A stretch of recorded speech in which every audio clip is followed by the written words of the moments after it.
At 3:12 a.m., the house was making its quiet, honest noises. The ice maker clicking, the air vent exhaling, the security panel blinking like a heartbeat. I was awake the way a woman gets awake when her life has been slightly off for too long. Not fully alarmed, not fully calm, just alert, like my body knew something my mind kept excusing. Clifton's phone vibrated on the nightstand. It wasn't the gentle buzz of a weather alert. It was the sharp rattle of a message that expected an answer. The screen lit the dark room, a cold rectangle of light, and before it dimmed, I saw enough to make my stomach drop. Room 1812. After the toast. No hearts, no kisses, no name I recognized, just the kind of certainty that doesn't bother to explain itself. Clifton didn't move.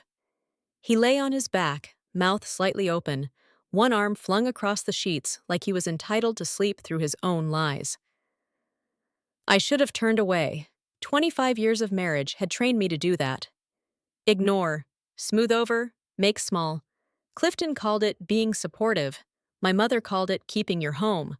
I called it what it was, staying safe when you don't have your own money. But that text sat behind my eyes like an afterimage, bright and unforgiving. By morning, Clifton was all daylight confidence, as if the night hadn't whispered anything ugly. He sat at the kitchen island with his Wall Street Journal and black coffee, scrolling through headlines about acquisitions and market shifts like they were personal prophecies. "You're coming with me tonight," he said, not looking up. I paused with the coffee pot in my hand. In 25 years, Clifton had never once wanted me beside him at a business function. I was the wife who stayed home, who wrote the thank you notes, who made sure his shirts were pressed, and his public life stayed spotless. "The charity gala," he added. "New ownership, Devereaux Group. The new CEO will be there, and I need the right impression." "Me?" I heard the surprise in my own voice. "Are you sure?" His gray eyes flicked up, flat and assessing. "Don't make this complicated, Rochelle. Just show up and don't embarrass me." There it was again. Don't embarrass me. 3 words that had followed me like a shadow. At dinners, at fundraisers, at the rare parties where he let me appear as background decor. He slid an envelope toward me. 200, he said. "Find a dress. Cheap if you have to. Just don't look desperate." The last word was a needle. Clifton's entire life was built on not looking desperate, even when he was. Even when I heard his late-night calls behind the study door. Even when his business partners' names turned into whispers and his deadlines became threats. I didn't argue. I never argued in the morning, not when he had the paper and the confidence that comes from thinking you own everything around you. I spent the day doing what I'd become an expert at, making something out of almost nothing. I went to consignment stores where the women smiled too kindly, like they'd seen wives like me before. I tried on dresses under harsh fluorescent lights, watching myself in mirrors that didn't flatter anyone. In the end, I found a navy dress. Long sleeves, modest neckline, fabric heavy enough to fall cleanly. Not trendy, not loud, just dignified, $45. I wore it home in a plastic bag and hung it in the back of my closet like a secret I wasn't allowed to be proud of. That evening, as I got dressed, my fingers brushed the silver locket at my throat. Clifton hadn't given me that locket. It was older than my marriage, older than the life I'd built for survival. I wore it every day beneath my clothes, where no one could see it, because it was the only thing that felt truly mine. Clifton emerged in a tuxedo so perfectly tailored, it looked expensive, even in shadow. His father's gold watch gleamed on his wrist, the kind of inherited confidence he liked to borrow when his own was cracking. "You ready?" he asked, then stopped when he saw me. His expression tightened. "That's what you're wearing?" I looked down, suddenly seeing the dress through his eyes, through the eyes of a man who measured worth in price tags and optics. "It's the best I could find with what you gave me," I said quietly. He exhaled in disgust. "It'll have to do. Stay in the back. Your dress is embarrassing." His voice dropped to a hiss. "Don't draw attention. Don't talk about anything personal. These people are serious." The drive downtown was silent, except for the classical music Clifton preferred, and him checking his phone again. He angled the screen away from me with an instinct that didn't feel new. The gala was held at a historic hotel downtown, all chandeliers and marble, and the kind of floral arrangements that smell like money. People moved in clusters, executives laughing too loudly, wives comparing jewelry and vacation plans. Everyone seemed to know exactly where they belonged. Except me. Clifton steered me toward the bar and pointed to a pocket of shadow behind a row of decorative palms. "Stay here," he commanded. "I'm going to work the room. Don't wander." I nodded. Then he left, shoulders squared with performative confidence, weaving into conversations like he could stitch himself into relevance. I stood with a glass of water and watched the room the way you watch a storm from behind glass. Men talked about contracts. Women talked about charities and private schools. A jazz trio played softly near the stage, their music polite enough not to interrupt the deals happening in murmurs. My phone buzzed in my clutch. A message from my friend Denise. "You okay? I don't like the way he's been acting. Call me later."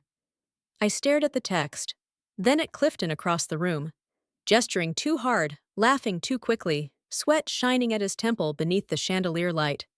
His desperation was loud if you knew how to listen. 20 minutes passed. 30. My feet ached in shoes I'd bought on clearance. I adjusted the locket under my dress without thinking, and the tiny motion made me feel like I was touching a life that didn't belong to Clifton. That's when the room changed. Conversation softened. Heads turned toward the main entrance. A ripple moved through the crowd, subtle, instinctive, the way it does when real power walks in. A man stepped into the ballroom in an impeccably tailored tuxedo, tall and steady, dark hair touched with silver at the temples. He moved with quiet authority, not the frantic imitation Clifton wore like a mask. People leaned toward him without realizing they were doing it. "Marcus Devereaux," someone whispered near me. "That's him. The new owner, the billionaire, the new CEO whose approval Clifton was chasing like oxygen." Clifton spotted him immediately. I saw my husband straighten, smooth his jacket, arrange his face into something hungry and polished. He pushed through the crowd, arm extended, smile wide enough to be painful. "Mr. Devereaux," Clifton said loudly, performing for the nearest ears. "Clifton Hayes, Morrison Industries. It's an honor." Marcus took Clifton's hand for a brief second. Then he let go before Clifton even finished his sentence. His eyes weren't on my husband. They were scanning the room, searching. And then his gaze found me. I felt it like a hand on my chest. Marcus went still. Color drained from his face. His lips parted, and for one suspended heartbeat, he looked less like a billionaire and more like a man who had walked into a memory he didn't believe still existed. Then he started walking, straight toward the palms, straight toward the shadows, where Clifton had tucked me like an afterthought. Clifton kept talking to empty air for a moment, then turned, confused. Watching Marcus move away, confusion became alarm. He followed Marcus's line of sight and realized, with a visible jolt, that the billionaire wasn't coming toward a table of executives. He was coming toward me. "Excuse me," Marcus said to Clifton, without looking at him. His voice was deep, controlled, used to being obeyed. "I need to speak with your wife." Clifton's laugh sounded wrong, brittle. "My wife? Sir, you're mistaken. She's Rochelle," Marcus said, and my name on his tongue did something to my lungs. It wasn't casual, it was careful, like he'd carried it for years. I couldn't speak. I couldn't even fully breathe. Marcus stopped in front of me and took my hands in his, both of them warm and steady. His wedding ring finger was bare. His eyes were glossy with tears he wasn't bothering to hide. "Rochelle," he whispered, as if the room wasn't full of people, as if we were alone. "I've been looking for you for 30 years. The ballroom seemed to fall quiet in pieces, laughter dying mid-note, glasses pausing, whispers blooming. The jazz trio kept playing because musicians learn to survive other people's shocks. "You!" My voice cracked. "That's not possible!" "It is," he said, and his throat worked like he was swallowing pain. "I still love you." He didn't shout. He didn't perform. He said it like a confession that had been burning in him for decades, and somehow it carried farther than any microphone. The sound that followed was sharp and bright. Clifton's champagne glass slipped from his hand and shattered on the marble floor. It echoed like a gunshot. Clifton surged forward, face flushed with humiliation and rage. "Rochelle!" he hissed, low enough to be intimate and cruel. "What is this? Who is this man?" Marcus didn't release my hands, but his eyes flicked once to Clifton's grip forming on my upper arm. Clifton's fingers dug in with possession disguised as marriage. "Let go," Marcus said softly. Clifton's smile snapped into place, the one he wore when he wanted the room to think he was fine. "She's my wife," he said, louder now. "Anything you have to say can be said in front of me." Marcus's jaw tightened. He looked at Clifton the way you look at a problem you're deciding whether to solve politely or permanently. "No," he said simply.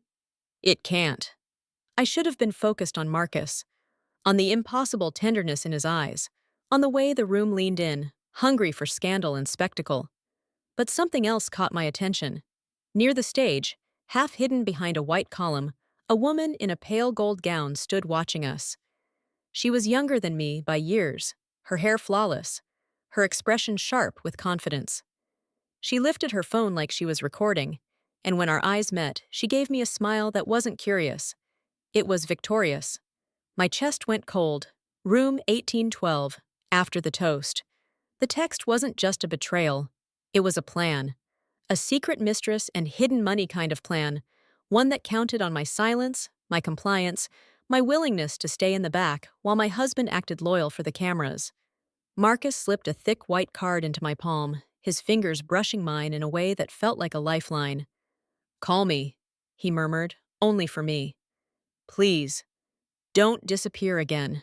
Before I could answer, Clifton tightened his grip and yanked me away from the palms, away from Marcus, away from the air that suddenly tasted like possibility. "We're leaving," Clifton announced, voice too loud, too cheerful, the way men sound when they're trying not to look like they're losing control. He dragged me past staring faces and murmuring mouths. I clutched Marcus's card, the sharp edges pressing into my skin. My heart was racing, but under the panic was something I hadn't felt in a long time. Anger. Not loud anger, not messy anger, the cold, clear kind that arrives when you finally stop lying to yourself. As Clifton hauled me toward the exit, I glanced back once. Marcus stood where I'd left him, shoulders squared, eyes fixed on me like a promise he intended to keep. And the woman in gold, my husband's mistress, my husband's secret, slipped out a side door with the easy confidence of someone who already knew which elevator led to the upper floors. 1812. After the toast, my husband's affair exposed itself in a room full of donors and cameras and polite laughter. And at the same time, the past I'd buried rose up in front of me, wearing a tuxedo and tears. If you came here for a story about a cheating husband at a charity gala, you're in the right place.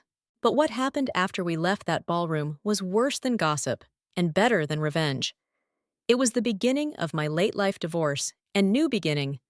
So don't click away. Follow my story until the end, tap like if you want this to reach someone who needs it, and comment the city you're watching from. I want to see how far my truth travels.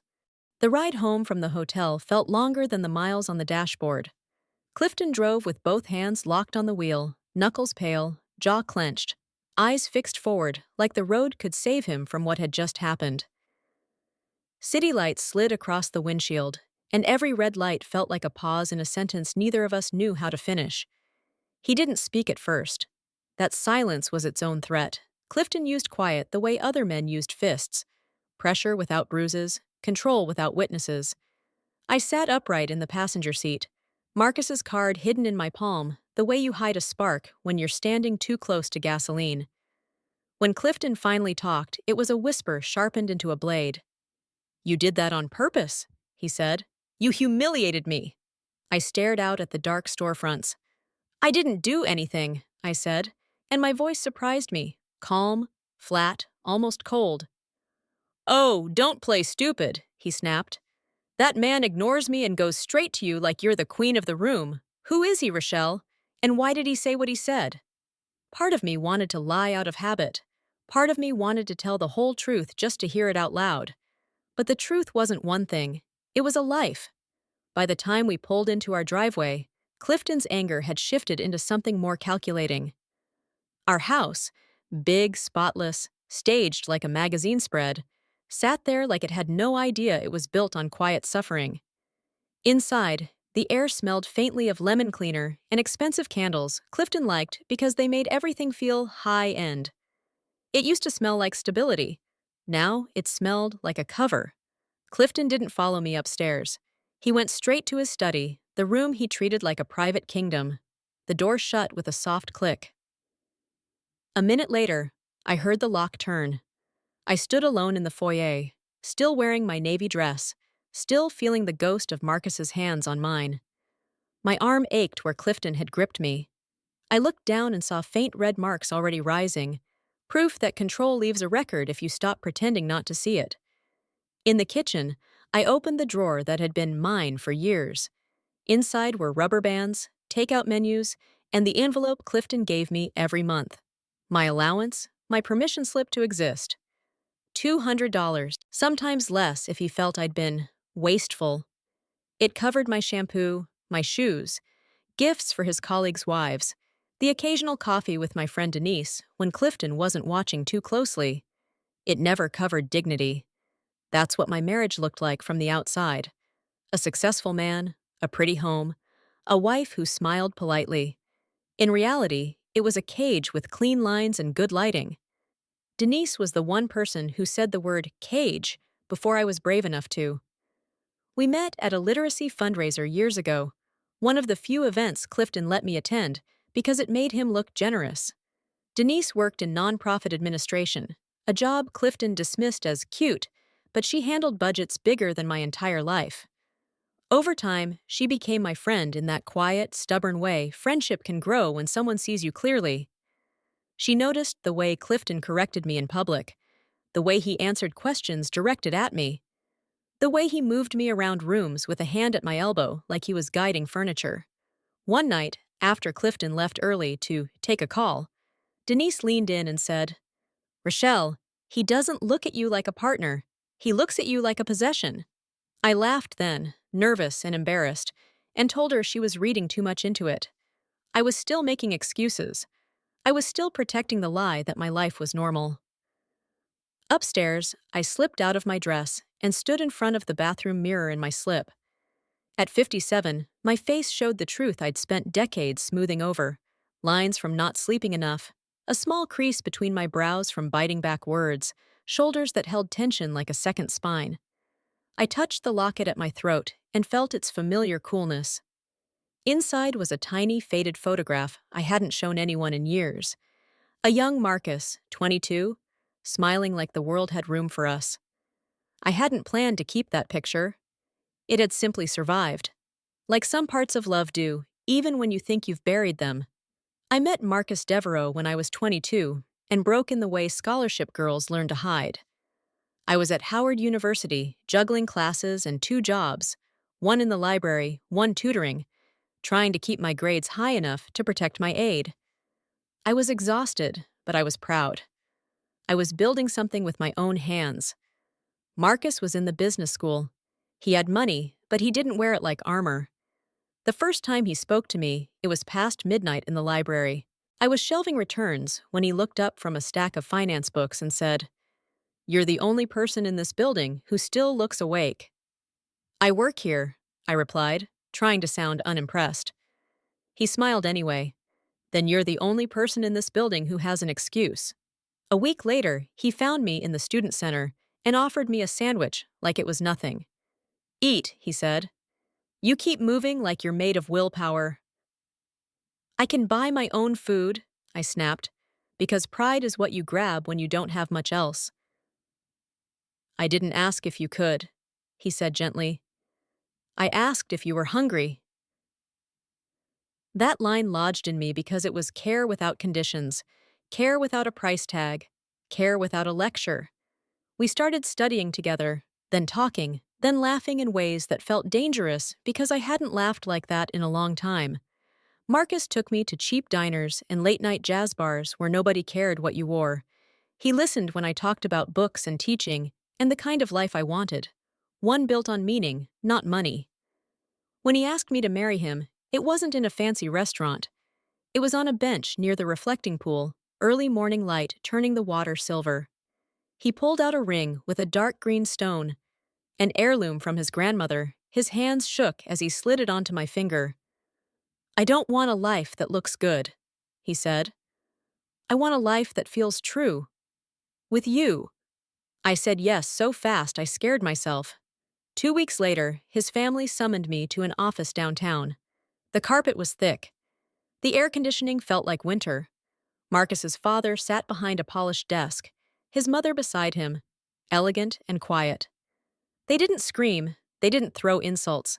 They simply explained, in calm voices, exactly how small they could make my world. They knew about my scholarship. They knew the administrator who approved it. They knew where my parents worked. They spoke about legacy and image and the kind of woman Marcus needed to marry, as if I were a mistake that could be erased.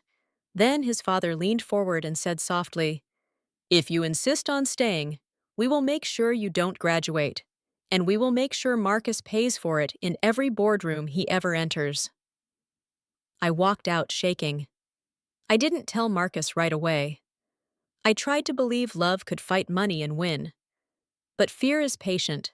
It waits in your chest and learns your routines. 3 days later, I stared at a pregnancy test in the dorm bathroom. 2 pink lines. My knees hit the tile. I pressed my hand over my mouth so my roommate wouldn't hear me cry. I was carrying Marcus's child, and his family was promising to destroy us both. I broke up with him in a coffee shop near campus, the kind with chipped mugs and sticky tables. I told him we were too different. I told him I didn't want his world. I placed his grandmother's ring on the table like it meant nothing. Marcus looked at me like I'd become a stranger in one sentence. "Rochelle," he said, voice rough.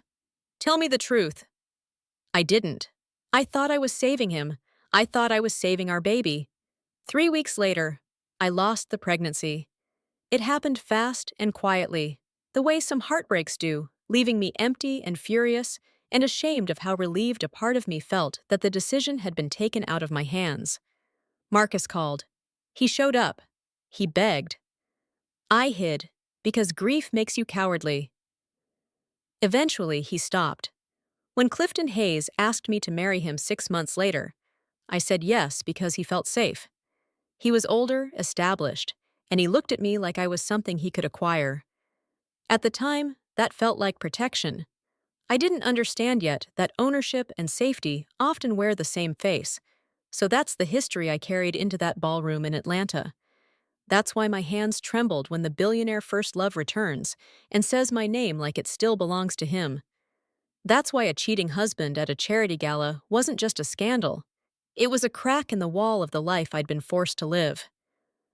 Standing in my bathroom at midnight, listening to Clifton pace behind the locked study door, I finally admitted what I'd been too afraid to say for decades.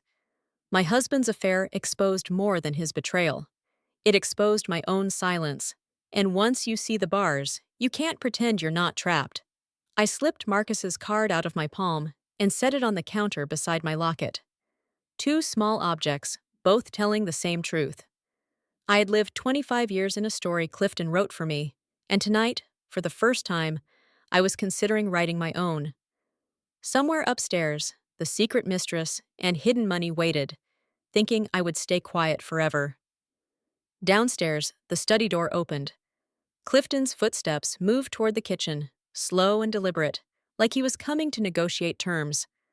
The house felt suddenly smaller, the air thicker, as if the walls were leaning in to listen. I took a breath and stared at my reflection one more time. If this was going to become a late-life divorce and new beginning, I needed to remember something simple. I wasn't 22 anymore, and I wasn't alone anymore either. When Clifton came into the kitchen after midnight, he didn't look like a man who had just been publicly disregarded by a billionaire. He looked like a man who had decided what story would be told about tonight, and what part I was allowed to play in it. "You're going to tell me," he said, voice smooth, "exactly who Marcus Devereaux is to you." I leaned against the counter, palms flat on the cold stone. Marcus's card was still upstairs, but it felt like a weight in my pocket anyway, like a secret heartbeat. "He's someone I knew a long time ago," I said. Clifton's eyes narrowed. "Knew?" "Yes." His mouth twitched, not quite a smile. "Did you plan that scene? Did you call him? Text him? Tell him where we'd be?" I didn't answer fast enough, and Clifton mistook my silence for guilt. His voice sharpened. "A man like that doesn't walk into a room and declare love for my wife unless he's been invited." My skin prickled. The way he said my wife always sounded like property. "The truth," I said, "is I didn't know he'd be there. I didn't know he'd do that. I didn't even know he still." I stopped. The word love felt too dangerous to say in this kitchen. Clifton's gaze flicked fast to my throat, to the locket chain that sometimes glinted when I moved. His expression changed, subtle as a cloud passing over the sun. "What is that?" he asked. I touched the locket instinctively. "Nothing." That wasn't an answer. "It's a locket," I said, forcing steadiness. "I've had it for years." Clifton stepped closer, not quite touching me, but close enough that I could smell the alcohol on his breath. "Open it." My stomach tightened. "Why?" "Because I'm asking you," he said softly, "and because I don't like surprises." I didn't open it. I couldn't. Inside was the tiny photo I'd never shown anyone. Inside was the evidence that the past wasn't dead. Clifton's hand shot out and grabbed my wrist. His fingers squeezed hard enough to make my bones ache. "Open it," he repeated, and there was a new note under the words, something darker. Pain sparked up my arm. I didn't cry. I didn't make a sound. I just met his eyes. And that's when I saw it. Satisfaction. Not loud, not theatrical. The quiet pleasure of a man who enjoyed reminding me he could. My voice came out low. "Let go of me." Clifton's brows lifted as if I'd spoken another language. "Or what?" I heard myself answer before fear could edit me. "Or I'll scream." He blinked. Then he laughed, but the laugh was wrong, thin as glass. "You won't," he said. "You never do." "I will," I said. And this time I believed it. Clifton stared at me for a long moment. Then he released my wrist with enough force to make me stumble backward. "Fine," he spat. "Be dramatic. That's what you always do when you get caught." "I'm not caught," I said, rubbing my wrist. "You are." His eyes flashed. "Excuse me?" I held his stare. "Your phone," I said. "The message, room 1812, after the toast." For a second, he went very still. Not surprised, not confused, just recalculating. Then, slowly, Clifton smiled. "So you went through my phone," he said. "That's what this is about. I saw the screen light up," I corrected. He lifted his hands as if I was being unreasonable. "It's business. Networking. The gala is full of meetings that happen away from the floor." "Room 1812, I repeated. "After the toast." His smile hardened. "You've always had a talent for melodrama, Rochelle." The gaslighting landed the way it always did, designed to make me doubt the evidence in front of my eyes. But tonight I didn't swallow it. Tonight I pictured the woman in the gold gown by the column, smiling like she'd already won. "That woman," I said quietly.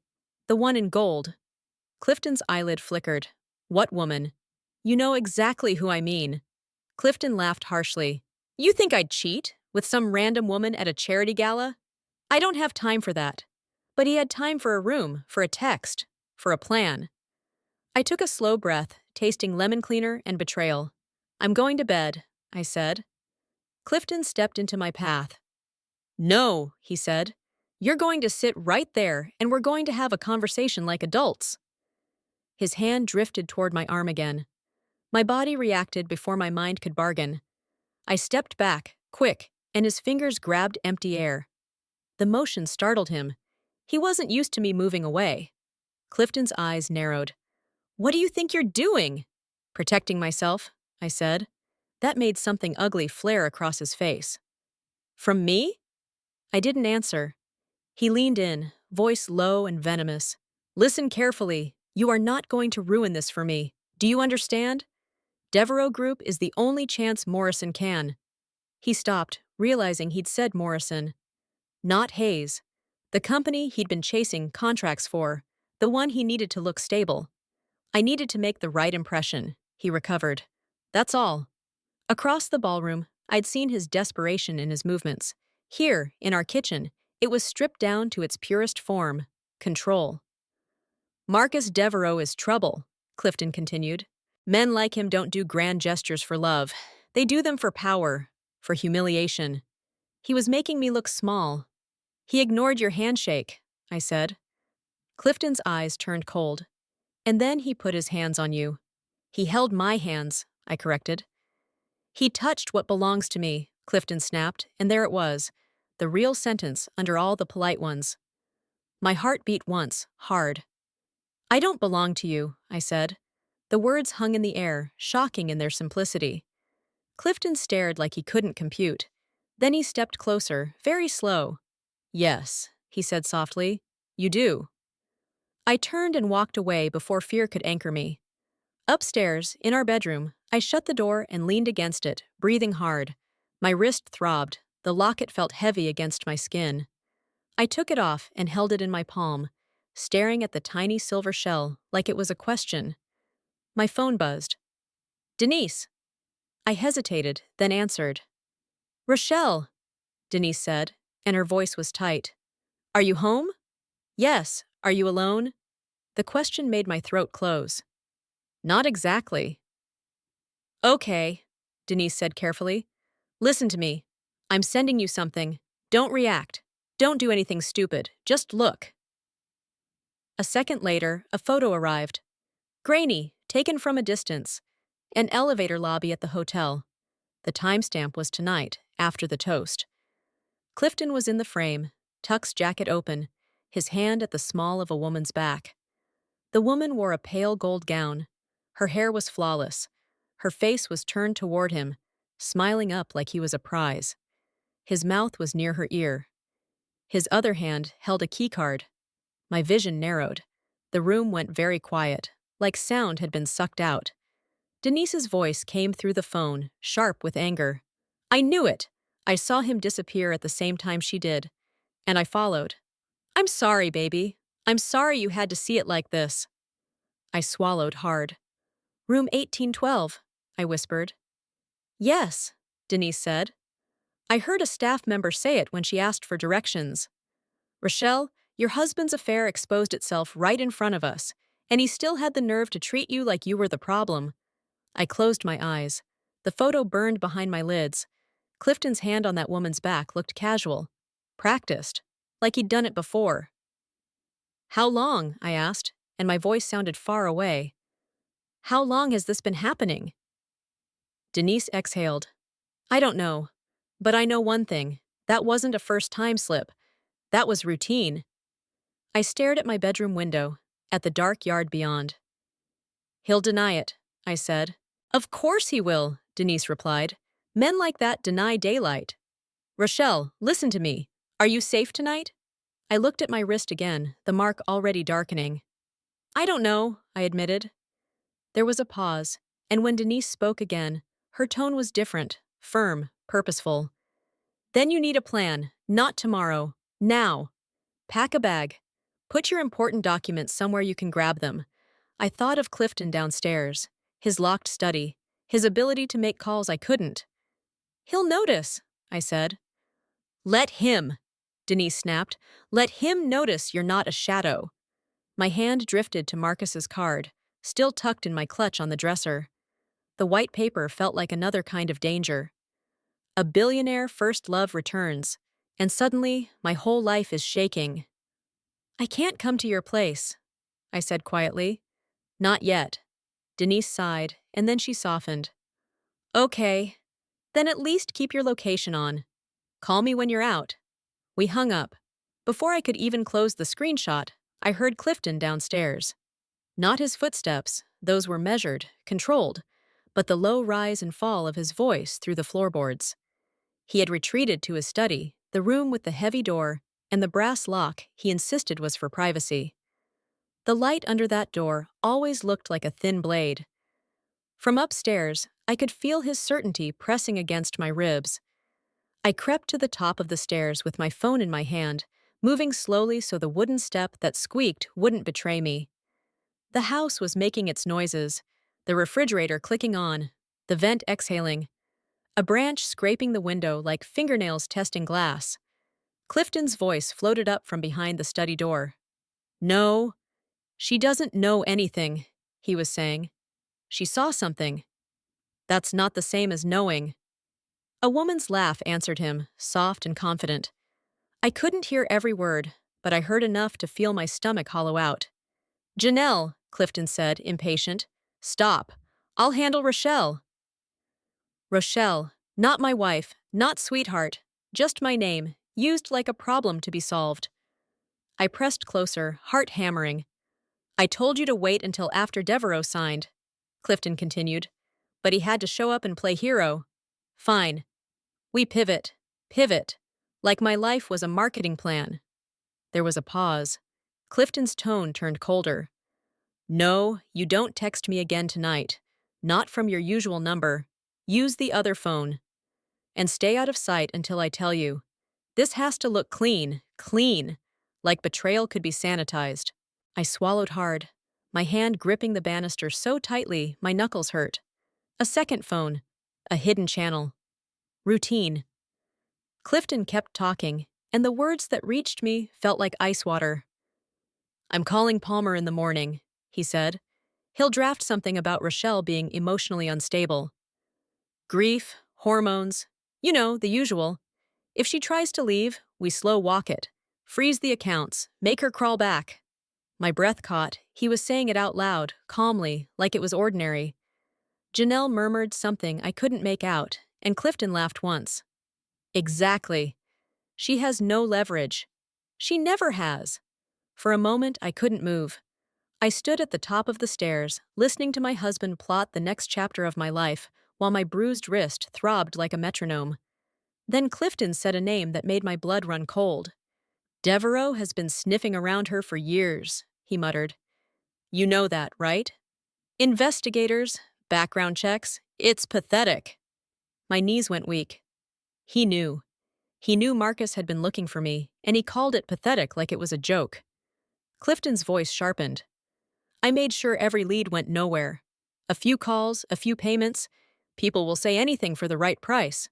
The staircase tilted under me. 30 years of wondering, Marcus searching, doors closing, trails going cold, and Clifton admitting he'd been the one slamming them shut.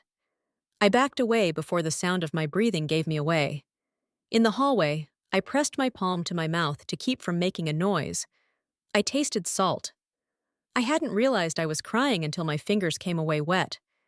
It wasn't just that he cheated. It wasn't even just the bruises. It was the length of the lie. It was the way he could sabotage someone's life for decades and still come home and tell me I was melodramatic. I wiped my face with the back of my hand and looked at Denise's photo again. Clifton with the keycard. Janelle smiling like she'd been promised everything. And suddenly, I understood that the affair wasn't a side story. It was part of the same system. Clifton didn't love. He managed. He acquired. He controlled. And if I stayed, he would keep rewriting me until there was nothing left. I went back into the bedroom and did one more thing Denise had taught me. I checked the places Clifton assumed I would never touch. His nightstand drawer was empty except for a pen and a spare cufflink. But under the drawer, taped to the wood, was a second hotel keycard sleeve and a receipt folded into a tight square. The date was 3 weeks ago. The amount was obscene. My hands shook as I photographed it, then slid it into the envelope with my documents. In the closet, behind his suits, I pulled a shoebox from the top shelf and found a manila folder labeled Taxes. Inside were bank statements from an account I'd never seen and a wire confirmation to a company with Janelle's initials. Footsteps moved downstairs, and I froze, listening. Clifton's study door opened, then shut. I snapped 2 more photos, returned the folder exactly where it had been, and wiped my fingerprints from the glossy paper with my sleeve. I wasn't stealing. I was saving myself right then. Found a prepaid phone in a shoebox, warm from use. I didn't turn it on. I photographed the SIM number and put it back. I stood there with the photo on my screen, feeling something break loose inside me. It wasn't just heartbreak. It was clarity. The cheating husband at Charity Gala wasn't just cheating. He was planning. And that woman, his secret mistress and hidden money, had smiled at me like she knew I'd stay quiet. I set the phone down and opened my closet. The navy dress hung there like an insult. I pulled out a suitcase from the back and set it on the bed. My hands moved automatically, the way you move in an emergency when your mind is still catching up. I packed underwear, a sweater, my worn sneakers, the few pieces of clothing that were actually comfortable. Then I went to the dresser and pulled out my locket, my old teaching certificates, my driver's license. I hesitated over my jewelry box and then, with shaking fingers, lifted the bottom tray. Underneath was an envelope Denise had helped me make years ago, just in case. It held copies of my documents, photocopied in secret. I'd laughed when we did it, embarrassed, telling her she was being dramatic. Now the envelope felt like a lifeline. A soft knock hit my door. My whole body tensed. "Rochelle!" Clifton called through the wood, too calm. "Open up!" I opened it just enough to see his face. Clifton's expression was composed, but his eyes were bright with something sharp. "What are you doing?" he asked, glancing past me at the open suitcase. "Packing," I said. He blinked. "For what?" I lifted my chin. "For leaving." For a second, he looked almost amused. Then the amusement died. "Don't be ridiculous," he said. "I'm not." Clifton stepped forward, and I stepped back, keeping the suitcase between us like a barrier. "You're tired," he said. "You're emotional." That man, Devereaux, he stirred up old fantasies. "You're going to sleep, and tomorrow you'll apologize for making a scene." "I didn't make the scene," I said. "You did." His eyes narrowed. "I did?" I held my phone up. The photo glowed in the dim light. Clifton's face in the elevator lobby, his hand on the woman's back, the keycard. His jaw tightened, but he didn't look surprised. That was the most chilling part. He looked caught, not shocked. "Who is she?" I asked. Clifton's mouth flattened. "You went snooping. Answer me." He exhaled, impatient, like this was an inconvenience. "Her name is Janelle," he said. "And it's not what you think." It was exactly what I thought. "It's complicated," he added, as if complexity could excuse betrayal. "Is she why you wanted me there?" I asked, and the question came from somewhere colder than pain. "Did you bring me so you could show her that I'm nothing? So she'd feel safe?" Clifton's eyes flashed. "Don't flatter yourself." "Then why?" I pressed. "After 25 years of keeping me at home, did you suddenly need me at your side tonight?" For a moment, he didn't answer, and in that pause, the truth crept out. He needed my presence to look stable, to look respectable, to look like a man who wasn't drowning. Then he said, carefully, "Because I needed to show Devereaux I'm a family man. Investors like that. It's optics. Optics. Always optics." "And Janelle?" I asked. Clifton's smile returned, thin. "Janelle is supportive." Supportive. The word made me want to spit. "I want you out," I said quietly. Clifton's brows lifted. "Out of what?" "Out of my room," I said, "and out of my life." He laughed. It was the same brittle laugh from the kitchen. "You can't just decide that," he said. "You don't have money. You don't have a job. You don't have a choice," I finished for him. Clifton's eyes went very still.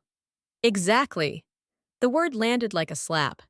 He said it with such certainty, as if he was stating a law of nature. Something inside me steadied. "I have a choice now," I said. "Because of Marcus Devereaux?" Clifton sneered. "You think a billionaire is going to rescue you?" "Rochelle, you're 57. He said my age like it was a punishment. I felt my throat tighten, but I didn't let it show. "I'm 57, I agreed. "And I'm done." Clifton stepped closer. "You walk out that door," he said, voice dropping, "and I will make sure you regret it." The air turned heavy. "How?" I asked, though I already knew. He smiled, predatory. "Financially, legally, socially. I will tell everyone you've lost your mind. I will freeze accounts. I will drag you through court until you're begging." There it was. Not love, not partnership, ownership, and the threat of economic destruction. I looked at my suitcase, at the envelope of copies, at my bruising wrist. Then I looked back at him. "You cheated," I said softly. "You lied. You humiliated me. And you still think I owe you obedience." Clifton's face flushed. "I gave you a home," he said. "I gave you a life. You gave me a stage," I replied. "And you made sure I never left it." He pointed toward the bed like he was directing a scene. "Unpack," he ordered. "Now." "No," I said. The single syllable felt like stepping off a cliff. Clifton stared. "Excuse me?" "No," I repeated, steadier. "I'm not unpacking. I'm leaving." He moved fast. His hand shot out, not to my wrist this time, but to the suitcase. He yanked it, hard, pulling it toward him.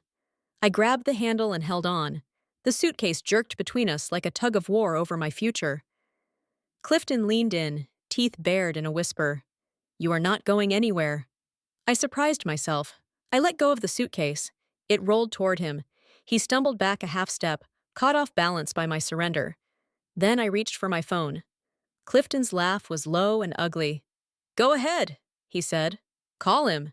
Tell him you want him to save you. See how long he stays interested when he realizes your baggage." The words were designed to hurt, to make me doubt myself. They didn't.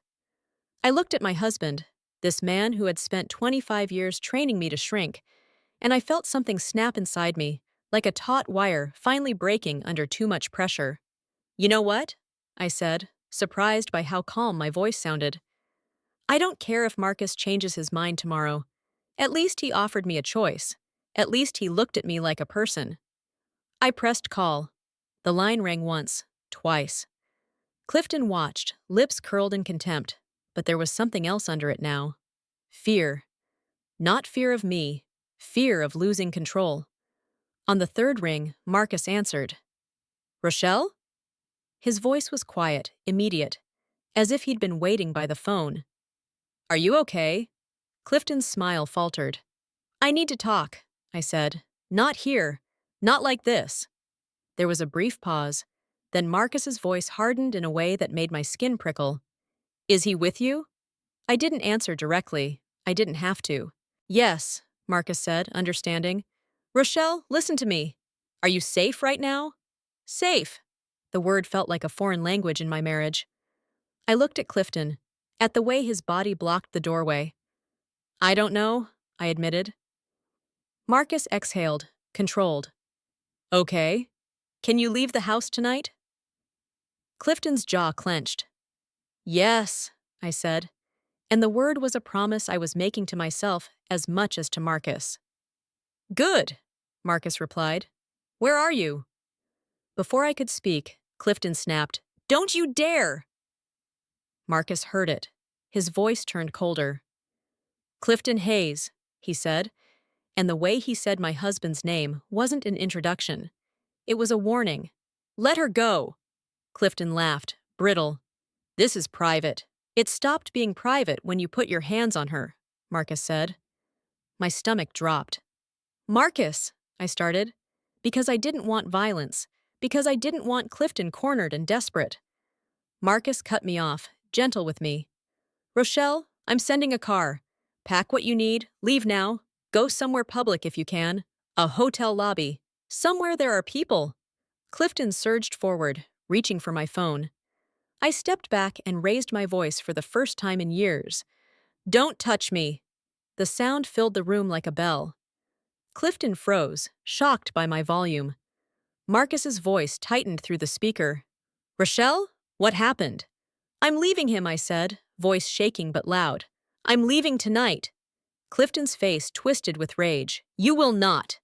I looked at him and felt something eerie and calm settle over me, like the quiet before a storm. Watch me, I said. Marcus spoke, low and firm. Go. Now. I'll meet you wherever you are. And I'll bring someone with me. Someone. A lawyer, security. Proof that I didn't have to fight alone. I ended the call because I needed both hands free. Clifton stepped toward me, and in his face I saw the moment his mask cracked. Not the polished husband, not the businessman, the keeper of cages realizing his prisoner had found the door. I'll ruin you, he hissed. I picked up my suitcase, the envelope, my locket, and my phone. My hands were shaking, but my feet were steady. As I moved toward the bedroom door, Clifton reached out again.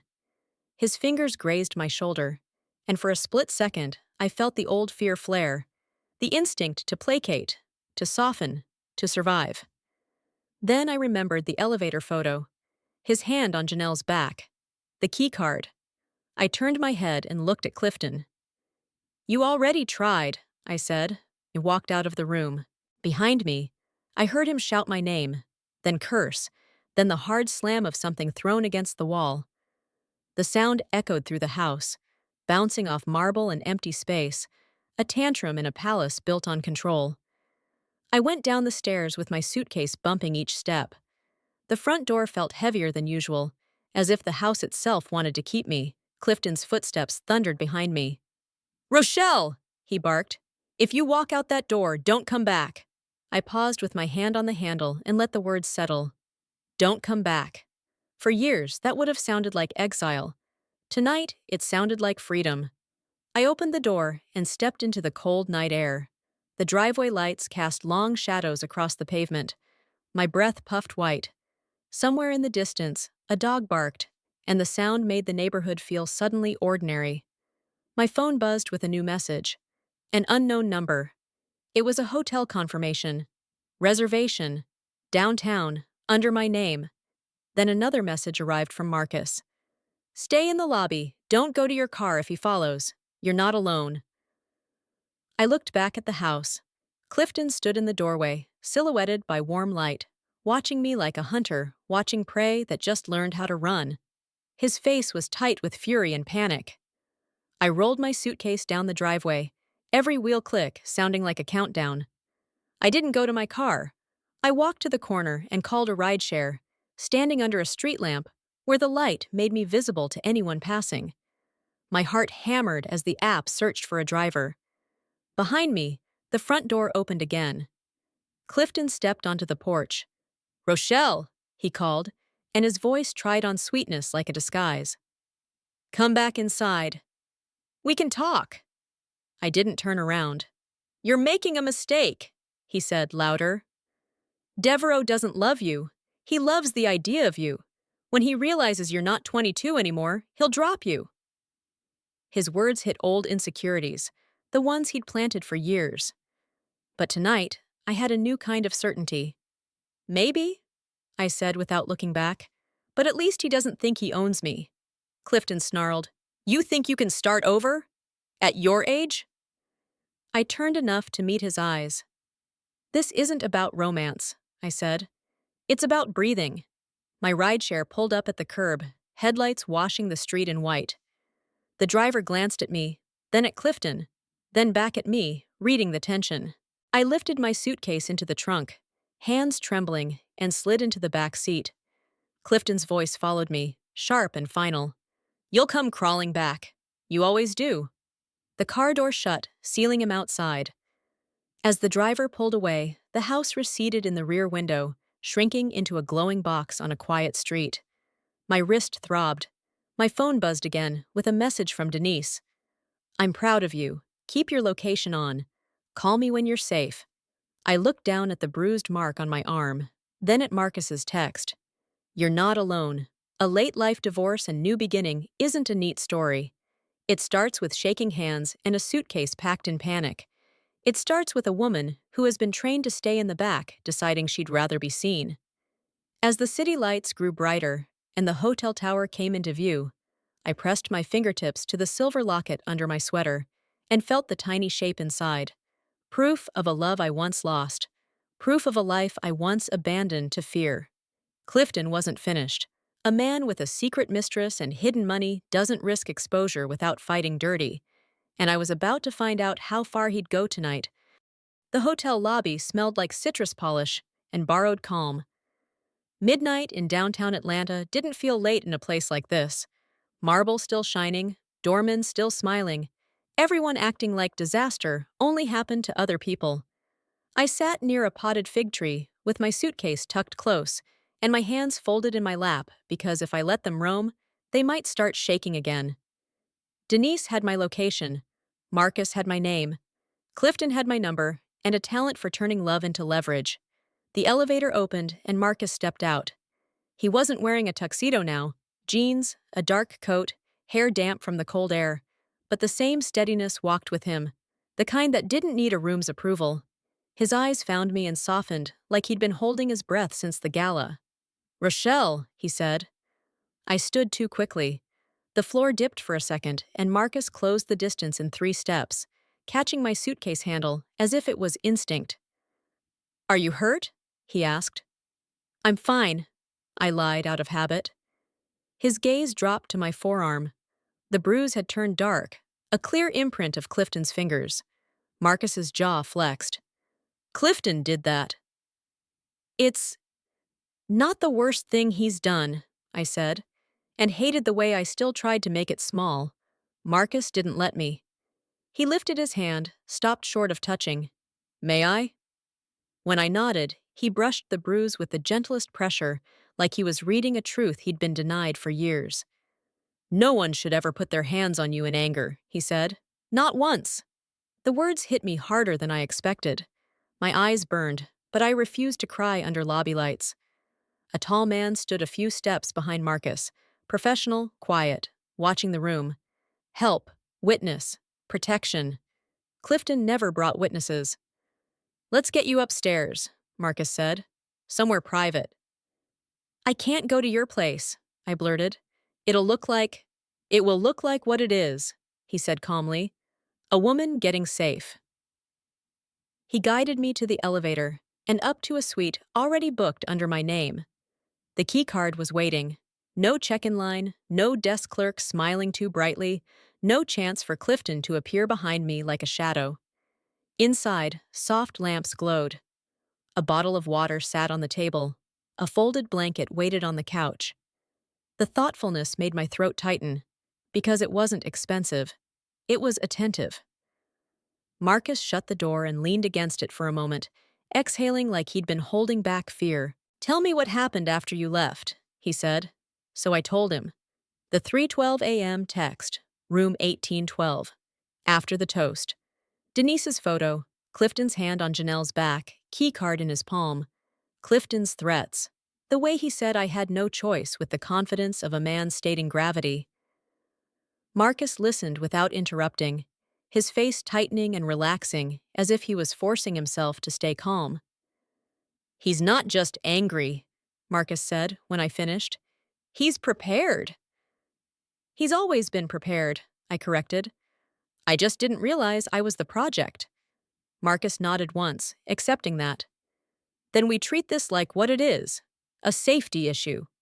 The word safety again, spoken like it mattered enough to organize the next hour. He made one call. When the knock came, Marcus checked the peephole and opened the door to a woman in a tailored coat with a slim laptop bag and an expression that didn't waste time. Black, mid-40s, hair pulled back, eyes sharp. "Rochelle Freeman?" she asked. "Yes." "I'm Tasha Bloom," she said. "Marcus told me you might need me tonight." "Need? Not if it's convenient. Not when you've calmed down. Tonight." Tasha set her bag down and looked straight at my bruise. "Okay," she said. "We're going to do this in the right order." She asked questions like a surgeon, precise, controlled. "Did he control money?" "Yes." "Did he isolate you?" "Yes." "Did he threaten you financially?" "Yes." "Did he ever block you from leaving?" "Tonight, yes." "Did he put hands on you before?" "Not like this. Yet." Tasha nodded as if she'd seen this pattern 100 times. "Financial abuse plus intimidation," she said. "That's coercive control. It changes strategy. Strategy? Clifton would respect that word. I never thought I'd need it to survive him. First, Tasha continued, we secure your immediate finances. You need an account in your name only. Second, we document the injury with a medical exam. Third, we file for temporary orders so he can't freeze you into compliance. I swallowed. I haven't worked in years. Then we fix that, Tasha said. Marcus's voice was steady. Come work for Devereaux Group. Community relations, literacy initiatives, real budget, real title, real paycheck, not charity, independence. The offer landed like a door opening in a hallway I didn't know existed. A late-life divorce and new beginning didn't have to be a romantic leap into fog.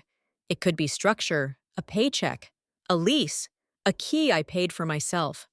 My phone buzzed, hard, insistent. Unknown number. Come home now. You're making a fool of yourself. Then another. I can forgive a moment of insanity. I will not forgive betrayal. Then, if you don't come back tonight, I will freeze every account. My hands started shaking anyway.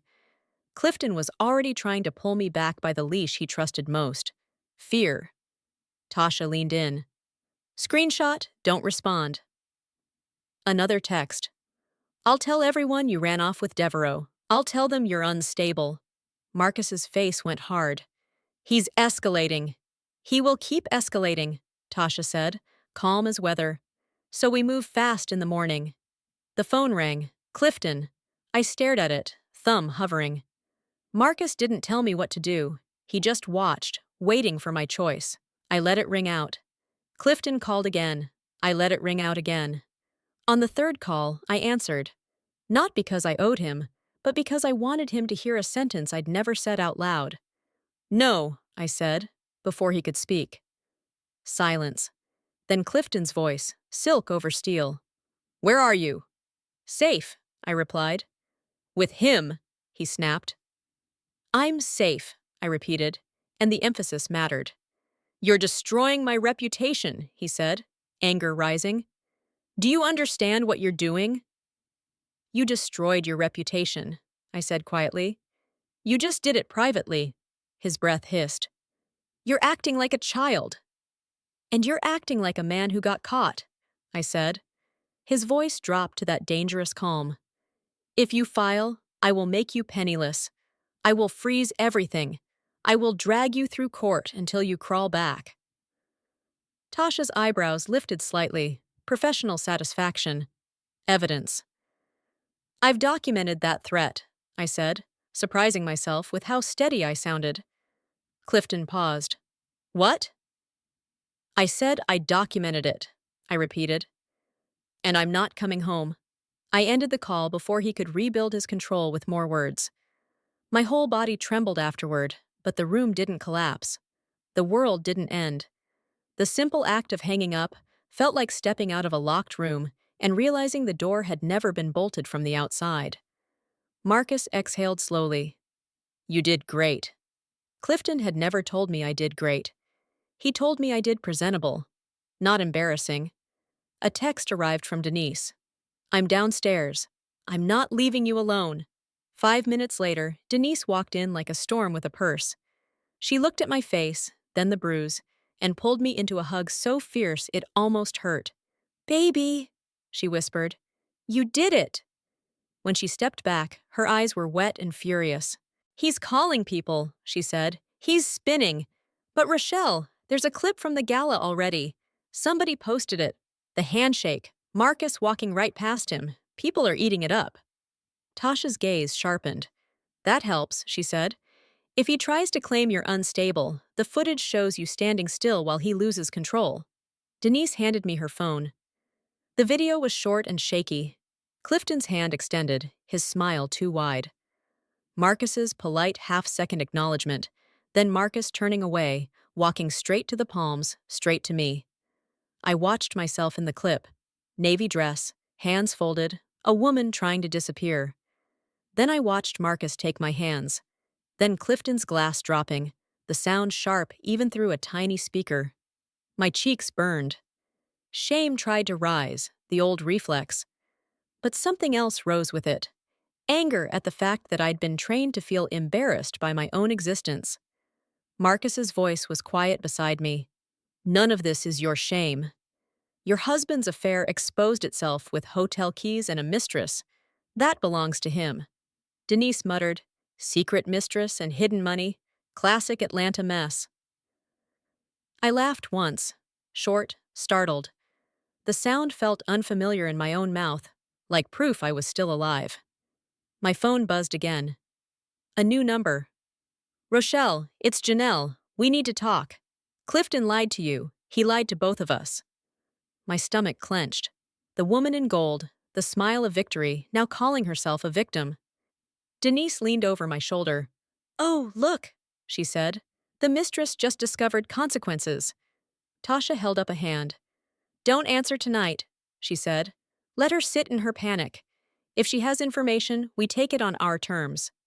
Marcus's expression didn't change, but his eyes cooled. People like her reach out when they realize the ship is sinking. Sinking because of what? I asked, though I already felt the answer in the back of my throat. Marcus looked at the photos on my phone again. Receipts, wires, the second phone. Because when audits become investigations, he said quietly, hidden money stops being a secret. It becomes a charge. Outside the suite window, Atlanta glittered like it didn't care. Inside, my life was splitting into before and after.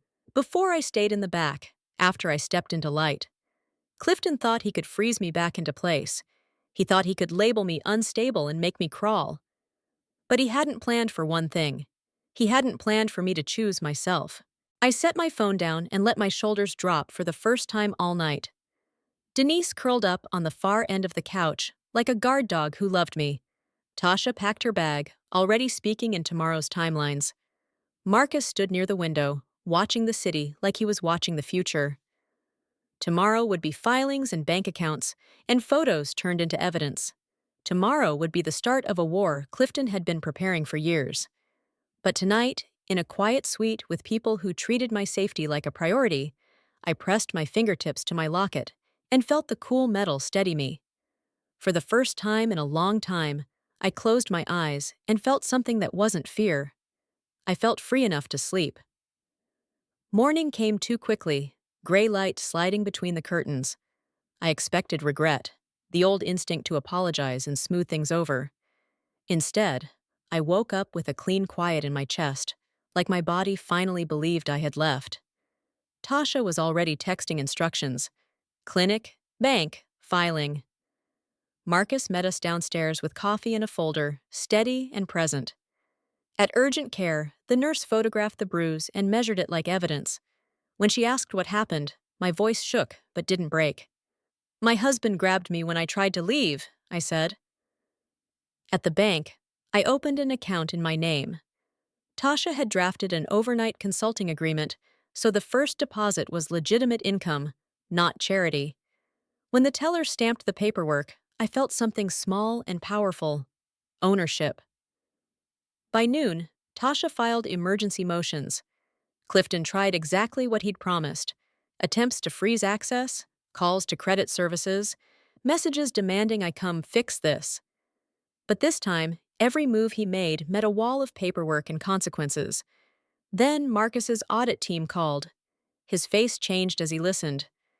When he hung up, he looked at me with careful honesty. They found payments, he said. Large ones, routed through vendors that don't exist. And one recipient number matches the prepaid SIM you photographed. Denise let out a low whistle. Hidden money. The phrase sounded like a headline, but it felt like a trapdoor opening under the life Clifton had staged for decades, at last. Marcus nodded. And it ties back to Clifton's company accounts. My phone buzzed again. Janelle, this time with an email attachment and one sentence. I can prove he's been doing this for years, but I need immunity. Tasha's eyes went cold. Now, she said, we stop calling this a messy affair. She looked at me like she was handing me a weapon. Now we call it what it is. By the time the sun set that second day, I understood something I'd never been allowed to understand in my own marriage. Freedom isn't a feeling, it's paperwork, witnesses, a bank account in your name, and the willingness to let people see the truth. Clifton's calls kept coming in waves, first rage, then pleading, then threats dressed up like concern. He left voicemails about family, about privacy, about how I was destroying everything we built. He never once said, "I'm sorry," not for the bruise, not for the affair, not for the years he had treated my silence like consent. Tasha filed the temporary orders before lunchtime. By late afternoon, the judge granted the basics. No contact except through counsel, and no unilateral freezing of marital assets. When she read the order out loud in the hotel suite, I felt my shoulders drop as if I'd been carrying Clifton on my back for 25 years, and someone had finally cut the straps. Then Marcus's compliance team called again, this time with the kind of tone that makes even powerful men stand still. "Federal interest," Marcus said after he hung up, voice low. "They've been tracking a network. Clifton's name was already on a list. Your screenshots and Janelle's documents may have just accelerated the timeline." Janelle, the woman in gold, the supportive secret that had smiled at me like I was nothing. She sent one more message that night. "I'm not going down for him. I'll testify." Chatfier. I didn't feel triumph. I didn't feel revenge. I felt a quiet grief for the years I'd lost to a man who could lie so smoothly he made you doubt your own eyes. I thought of the house with its marble floors and perfect scent, and realized how much of it had been paid for with debt, deception, and a wife who stayed in the back so no one looked too closely. 2 weeks later, Clifton Hayes was arrested at his office. Fraud, wire transfers, and the kind of hidden money that stops being an embarrassing secret and becomes a federal case. The news ran his mugshot beside old charity photos where he'd smiled like a respectable businessman. Commentators called it a stunning fall. People who knew me called it unbelievable. People who didn't know me called me the wife. For the first time, I refused to disappear into that word. Tasha moved fast while Clifton's legal team scrambled to keep him out of prison. The divorce that would have taken years of intimidation suddenly became a file on a desk that no one had time to weaponize. His accounts were frozen, his influence evaporated, and the social circle that once treated him like a king began stepping away like he carried something contagious. Denise came with me to clear my things from the house. We walked through rooms that had never felt like home, rooms staged for other people's approval. The closet still held my navy dress, hanging like a bruise in fabric form. I left it there. I took only what was mine: my locket, my books, the envelope of documents, the small pieces of myself Clifton hadn't been able to polish into his image. That night, in a small apartment I rented with my own paycheck, my own key and my own lock, I sat on the floor surrounded by boxes and listened to the quiet. Real quiet. Not the tense quiet of a house where you're always waiting to be corrected. The kind of quiet that lets you breathe without permission. Marcus came over with takeout and a gentle patience that still startled me. He didn't try to rewrite my life as a rescue story. He didn't push. He didn't demand a happy ending. He just showed up. One evening, as we sat on my balcony, watching the city lights blink on like hesitant stars, he asked, "Do you ever regret leaving back then?" I touched my locket and felt the tiny photo inside, worn soft at the edges. "I regret the fear," I said honestly. "I regret believing love had to be sacrificed to survive. But I don't regret choosing myself now." Marcus nodded, his eyes shining the way they had at the gala. Older, deeper, still full of something that had waited without rotting into bitterness. "Then we start from here," he said. "No more fear-making decisions." 8 months later, we held a small wedding in a garden outside the city. No spectacle, no status, no pretending. Denise cried like she'd been carrying my pain in her purse for years. Tasha came in flats and smiled like a woman who had watched a client become a person again. When Marcus slid a green-stoned ring onto my finger, not the same ring from college, but one he'd chosen with my taste and my life now in mind, I looked down at my hand and felt the weight of something I thought I'd lost forever. Choice. If you're listening to my story and you're living in the back of someone else's life, hear me clearly. It's not too late. Not at 45, not at 57, not ever. A cheating husband can break your trust, but he doesn't get to break your future unless you hand it to him. So tell me, what would you have done in my place? Would you have stayed quiet? Would you have walked out? Comment the city you're watching from, because I want to know how far this truth reaches. And if you want more stories like this, stories about second chances, hard wisdom, and the kind of love that begins with self-respect, subscribe to the channel, like this video so I know to keep going, and leave your thoughts below. On the final screen, I'm leaving you two more stories the channel loves, and trust me, they'll surprise you.